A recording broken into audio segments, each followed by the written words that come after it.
Students, నేను బిందుని. మీరు బాగా పనిచేస్తున్నారని ఆశిస్తున్నాను. అది అద్భుతమైనది. సెషన్ను ప్రారంభిద్దాం. మునుపటి పాఠాలలో మీరు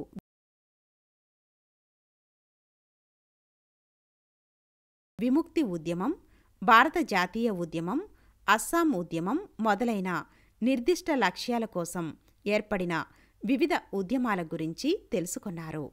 ఈరోజు మనం మన కాలంలోని మరికొన్ని ముఖ్యమైన ఉద్యమాలను పరిశీలిస్తాము. ఈరోజు సోషల్ స్టడీస్ 10వ తరగతిలో మనం మన కాలంలో సామాజిక ఉద్యమాలు గురించి నేర్చుకోబోతున్నాం.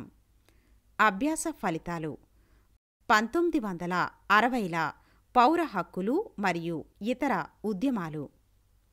యుఎస్ఎస్ఆర్లో మానవ హక్కుల ఉద్యమాలు. అణు వ్యతిరేక మరియు యుద్ధ వ్యతిరేక ఉద్యమాలు. కీలక పదాలు: 1. పౌర హక్కులు, రాజకీయ మరియు సామాజిక స్వేచ్ఛ మరియు సమానత్వానికి పౌర హక్కులు.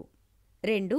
శాసనోల్లంఘన, హింస లేదా ప్రతిపక్షాల క్రియాశీల చర్యలను ఆశ్రయించకుండా ప్రభుత్వం లేదా ఆక్రమించే అధికారం యొక్క డిమాండ్లు లేదా ఆదేశాలను పాటించడానికి నిరాకరించడం.